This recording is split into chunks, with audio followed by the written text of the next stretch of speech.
to Opio's laboratory. Here we'll teach you repairs both as a hobby and as a business, beginning with the theory, that's the physics behind repairs, the practical demonstration of what is in the theory, and then we'll always blend the theory and the practical so you understand how they cross-link. Anyway, like and subscribe, and that goes away to saying thank you. So last time you remember that we did a small circuit and demonstrated a couple of things that included voltage, resistance and current, and showed you how to measure those, and those were a smaller part of the concept of circuits. And how did we spell circuits? Circuits.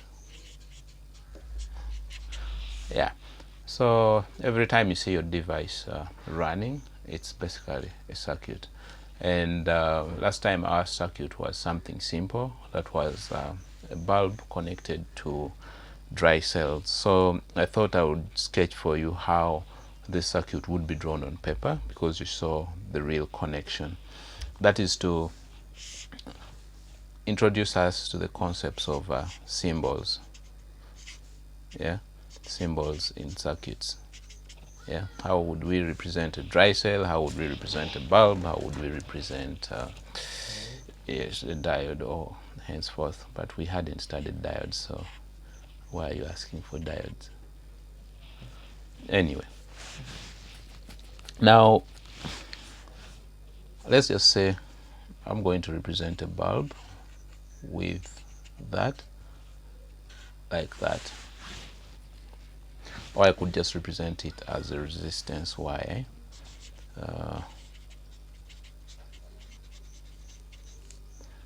Resistance wire, or you could call it a resistor. Yeah, and then also we have dry cells.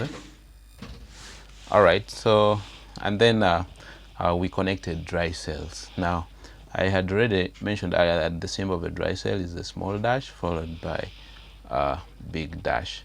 The small dash being the positive terminal, the big dash being the negative terminal. Now, next thing is, if there were many cells, that is one cell. Those are 2 cells, 3 cells, 4 cells, 5 cells. Notice that the positive terminal is connected to the negative terminal of that cell, the positive terminal of that cell connected to the negative terminal of that cell. Now, wires are simply joined by simply lines. So I'll just draw a line there, bring it like that, and to that, and bring a line from there to there to there. Yeah. So this that I've drawn there is a bulb, and this that I've drawn there is a battery. When you connect many cells together, they become a battery. And in physics, we actually represent the flow of current as moving away from the positive terminal towards the negative terminal. So the symbol of current, we said, was I.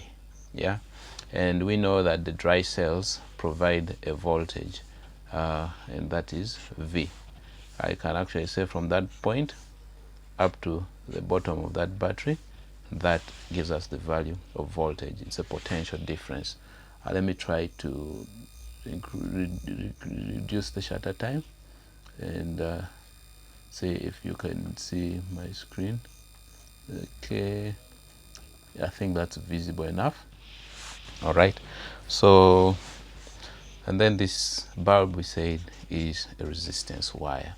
Now this is to show you and tell you that you remember the relationship V is equal to IR. Now at times you're interested in this relationship because you want to play around with this circuit to achieve a desired result. So assuming I wanted to reduce the brightness there, that means I would have to reduce the amount of current flowing. And we can reduce the amount of current flowing in 2 ways. That is, one, increase the resistance, that's the opposition to the flow of current, or reduce the voltage that is being supplied to that resistor, assuming you've made it constant. Then you have to reduce the resistance. That means the current flowing will be less and you'll get less brightness from the bulb. And then 2, we said you could increase the resistance but keep the voltage. That means you'll make it harder for this current to flow, so less brightness there.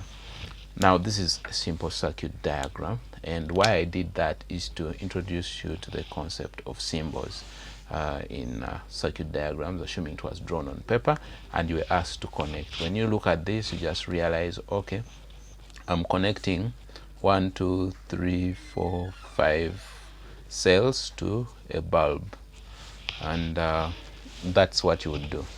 Now the other thing is that will also introduce us to the concept of calculations.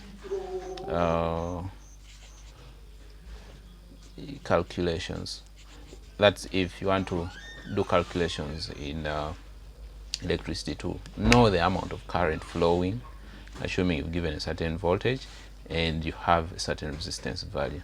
So there are 2 ways of doing that. You could simply break the circuit and measure the current flowing by a multimeter. That is using the ammeter settings, current settings, like to measure current. Or 2, you could measure the voltage across here, measure that resistance value, and use this relationship to measure current, in which case we would have current becoming, when divided by R, you remain with I on that side. That means current would be voltage divided by resistance. So that's the importance of calculations. If you have a voltmeter, you have an ohmmeter, but you needed to know the current flowing and you don't have an ammeter, this would be a way of figuring out that. So let me end this video at that, and in the next video I shall demonstrate for you a couple of components, what they do and their symbols, to just help you with understanding future circuits. I don't know whether I should come with some printed circuit diagrams to help elaborate, but since you're being represented by Nathan here, what do you say? Diagrams. Diagrams. Printed diagrams. Printed diagrams. Okay. Since there's only one voter, and that's 100% vote, so I'll come with a few printed diagrams to elaborate for you symbols for certain components. But before I come with those diagrams, I will first introduce you to those components. So in the set of proceeding lessons from this, be certain to subscribe, not to miss out on anything. See you in the next video of Pio's Laboratory, and thank you for watching till the end. Ciao.